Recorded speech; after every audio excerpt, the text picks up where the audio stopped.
It may not be dolled up, but the setting of Out of the Furnace has just as much character as its all-star actors.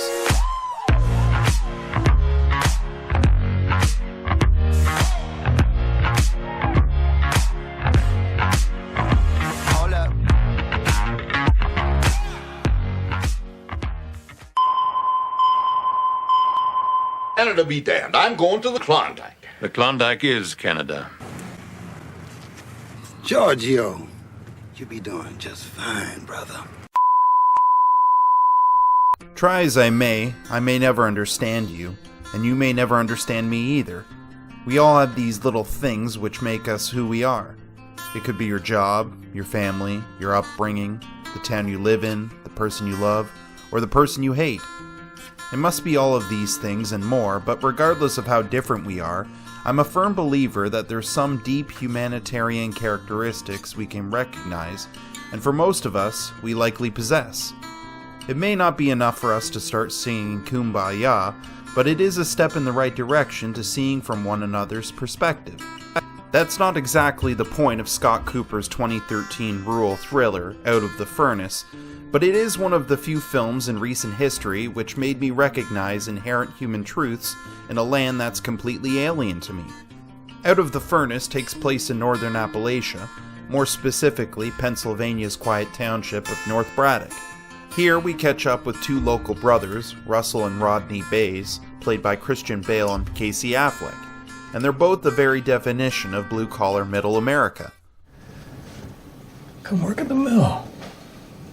Come work at the mill. I told you, Roach will give you a job. Man, I'd rather be fucking dead. Fuck the mill. Fuck the mill. I work at the mill, you little fucker. Russell is the even-keeled, sensible one, whereas Rodney is the tormented black sheep, who can't help himself from continuously going down the wrong path. Yet fate has a funny sense of irony when it is Russell who gets thrown in prison after being involved in a DUI accident, which is questionably not entirely his fault. While in prison, Russell loses his girlfriend, Lena, played by Zoe Saldana, to the local police chief, Barnes, played by Forrest Whitaker, who's sounding as if he's smoked and drank every day of his life. Hey, Russell. Wesley. I just heard from the Jersey police. They found your brother. Eventually, Russell gets released from prison and soon discovers that Rodney is descending deeper into despair after several tours in Iraq. Desperate to make a quick buck, Rodney pushes local bookie Jerry Petty, played by Willem Dafoe, to set him up with backwoods New Jersey gangster Harlan DeGroat, played by Woody Harrelson. I didn't drive 5.5 hours to watch you play fucking cards. Well, when you owe as much as you owe me, Petty, I guess I'm the last person you want to see.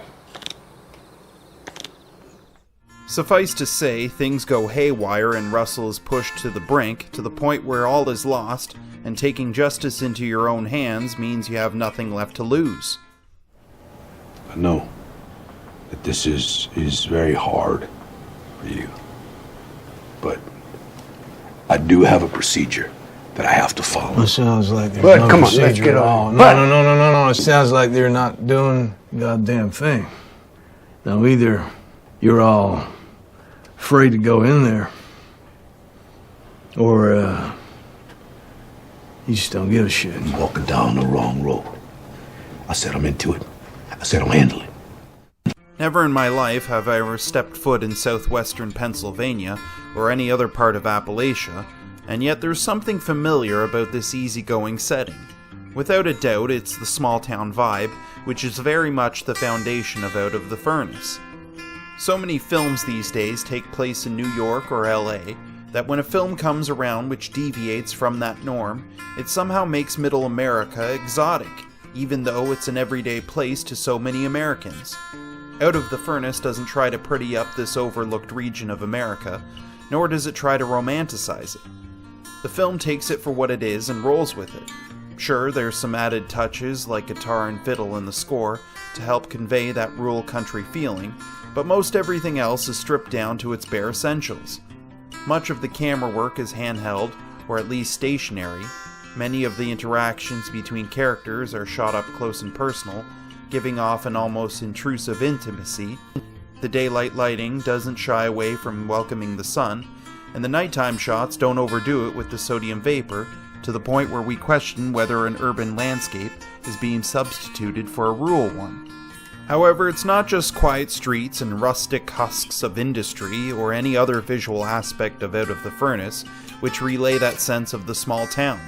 The characters themselves have the aura of the small town folk, and it's not solely reliant on easy visual cues like plaid shirts and facial hair.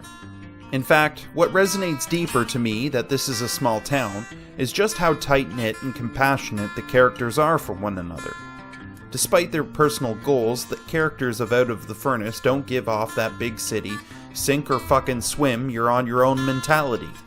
There's a true sense of community, and it shows in how people look out for one another. What's up? Oh, here. It's from Rodney.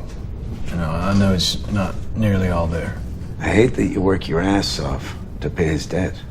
Yeah, let's go fight up in Jersey. Up in the Rampos, they got fights. Don't talk to me about that. It's not for you. Why? I heard they're big money. Look, Rodney, go work in the mill. Like your father and brother. This isn't a way for you to make a living. You're a good kid with a good heart. I need one last fucking fight, John. Just give me one good fight, please. One good fucking fight, please. That's all I'm asking you. Can you please do that for me? No, you gotta trust me when I tell you you don't want to set foot in those mountains. Where's the big fucking deal? A big fucking deal? Big fucking deal is I've dealt with these guys for a long time, and when they don't get what they want, they get nasty. Oh, they get nasty, do they? Yeah. Yeah. You don't know. For those who have seen Out of the Furnace, it may seem like I'm contradicting myself by neglecting to mention the criminal underbelly that makes up a significant part of the film. That community signifies the antithesis of the focus of this video, and if you want to get technical, they're not part of the same community. Hell, they're not even from the same state. But more importantly, I have an unconfirmed hunch that many people haven't seen this movie, and I think it's worth seeing. So the last thing I want to do is spoil everything about it. Even though there's a catastrophic bombshell in it which is such a powerful knife to the heart, I'm dying to show and discuss it, because it's just that effective. Nevertheless, some things need to be experienced firsthand. And although I don't have first-hand experience with Appalachia, I'm going out on a limb to assume that Out of the Furnace's portrayal of it is authentic, based on all I've listed here, plus my own experience as a small-town guy. You yourself may not have any experience with the small-town setting, yet that shouldn't dissuade you from seeing Out of the Furnace and relating to all the things, big or small, which simply make us human.